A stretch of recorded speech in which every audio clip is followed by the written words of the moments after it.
Whoa, it's Minecraft.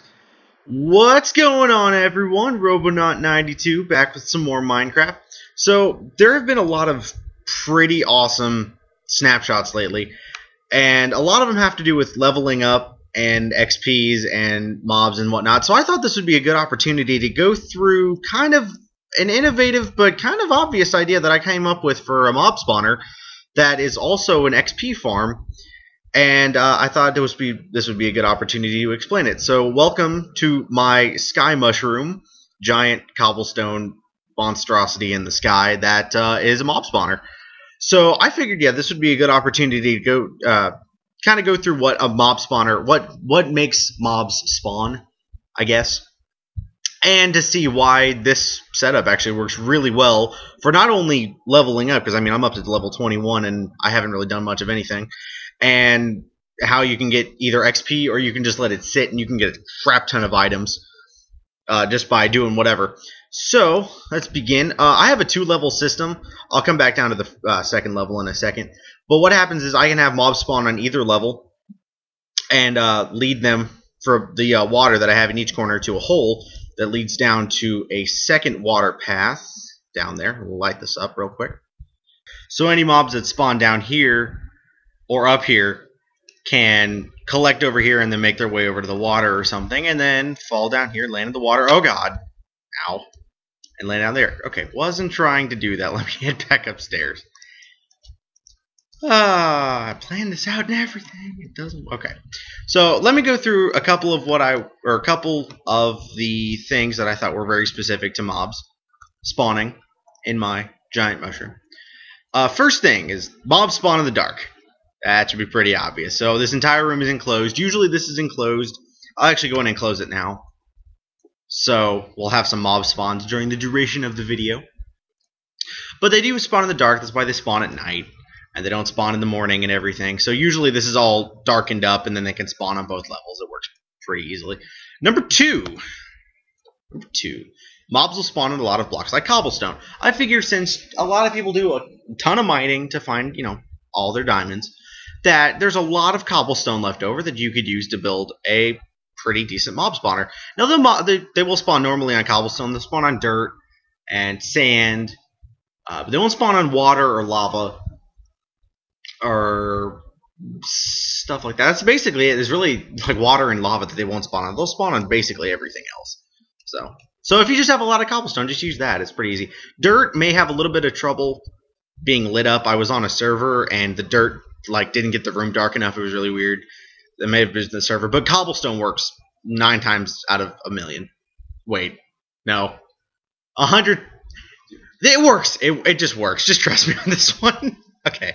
Number 3, mobs will spawn between 25 and 125 blocks away. Now this means that they won't.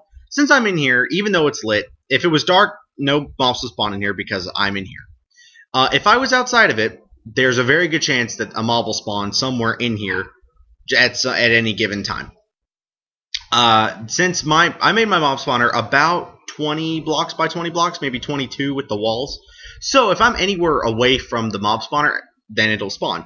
That's especially why I made it in the air too, because it's right over water, so it'll only spawn up here. I'll kind of get into that in a second. And I'll usually be pretty far away from it, being in my treehouse. So this is a pretty good place to have mobs, and so they'll spawn pretty easily. So there's that. Let me take these torches back so we can let some mobs spawn. Once we get out of here. And we'll head down to the second level. Ow. Now what's happening is I'm fighting the current so I don't fall in the giant hole that I have over here.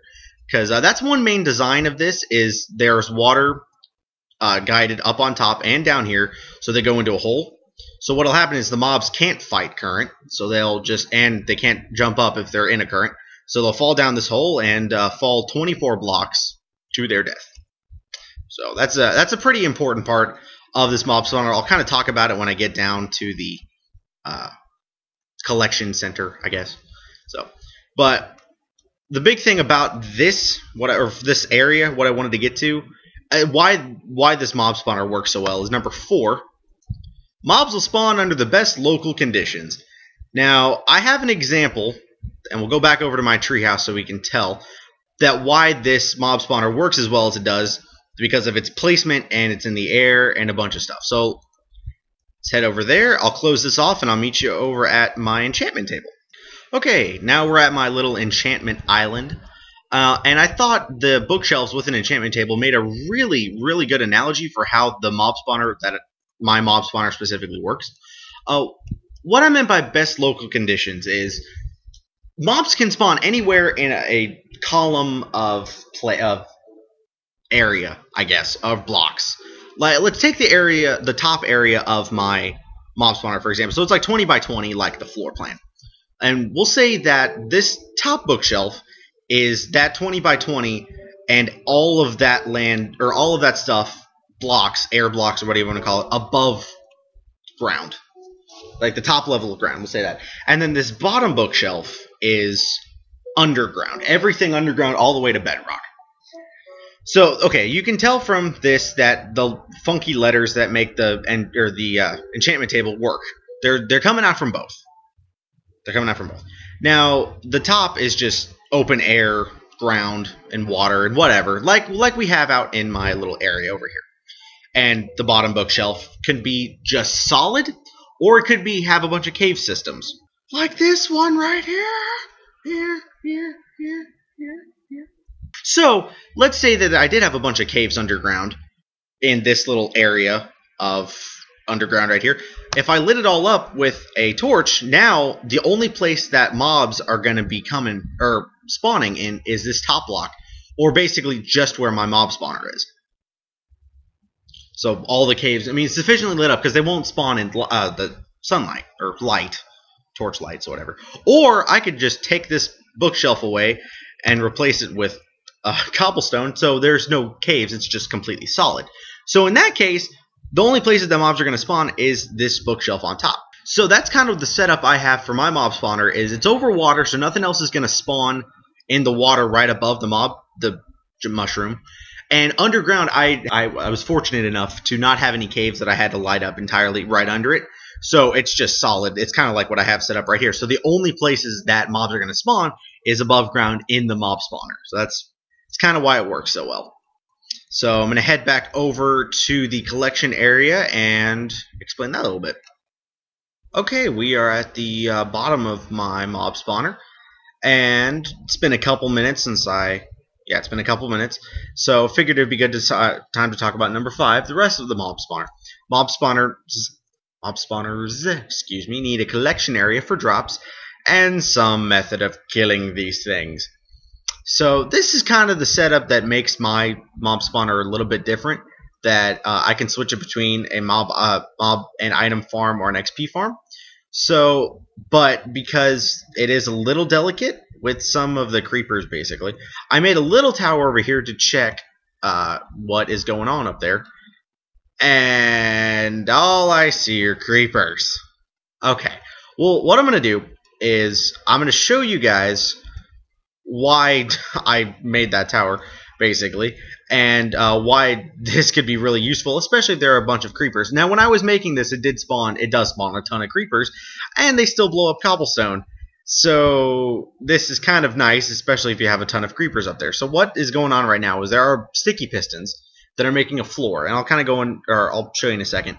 But there's a floor that they're all standing on. Now, when I flick this switch, they'll all just fall to their death. If you'll notice, the column is 24 blocks tall. Now, anything, including the characters, monsters, whatever you can call them, die when they fall 25 blocks. So this is made to be 24, so that any mobs that are up there, if they're safer or not, will only take one hit, probably with a sword. I think punching probably works with maybe 1 or 2, but a sword usually works every time, but just one hit.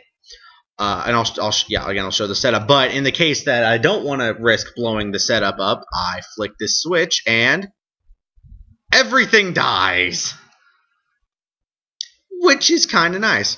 And then I can leave this open. Let's say I'm going on a trek to a cave or something. I can just leave that open, and as someone just demonstrated, there we go. They'll just fall to their deaths and leave whatever items, or not, that they leave behind. Now, let's say I close this back up. And I'm going to get a sword out, just in case. Let's say I leave this out and I want to get some XP. This is a really easy way to get an XP bunch of XP going. To see what I have up here is I have 4 sticky pistons, all attached to cobblestone, that when it gets released, it'll open the block up. Or it'll open those 4 blocks up and just leave a straight hole. Falling more than 25 blocks, it'll die. Now, since it's 24, and hopefully someone will fall down here so I can give an example, they'll just sit here until I hit them. Now, I leave this one block area open so... Oh, okay. Spiders are a little different. I leave this one block area open so they don't see me, but I see them, and I can hit them in the legs and they die. Spiders are a little different because they tend to jump a lot when they're falling. So what they do is they jump up 1 block and then fall 25 in this setup. So spiders do usually die, but that's okay because they can fit in a 1 block area, so they could climb out and attack you, especially if they use their web and just kind of slide down really slowly. Now, in the case of spiders, they can clog up a little bit, which I kind of think is happening right now. Oh, there's a zombie. See, 1 hit and he's dead. 1 hit and he's dead. And I got a good chunk of life, or leveling up from that. I say about 1/3 of a level.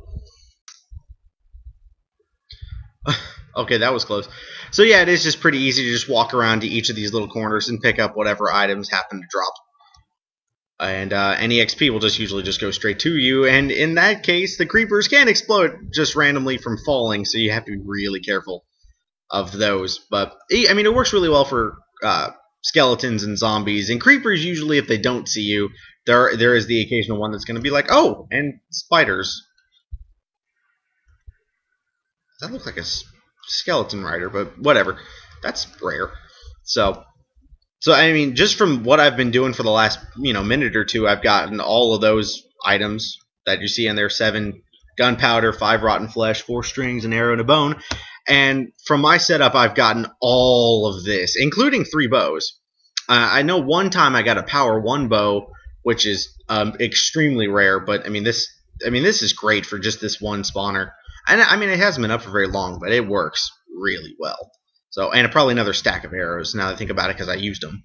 So, but I mean, this setup is just really great for not only XP, but for just mobs. If you're just away and want to come back and just have a pile of items just sitting for you, that's always kind of nice. So that's kind of it. I think I'll kill these last couple of mobs, and I think that'll do it. And that's a pretty good example. There are a lot of nice new drops too, including iron ingots. I got an iron helmet from the zombie in a previous video, which is extremely rare, so that's great. So, alright, well, that's kind of the mob spawner and XP farm, and I'll just have a little flash dance party with this one blob, that XP blob that won't go away. And I'll see you guys later. So keep it classy, keep it blocky, and have fun farming.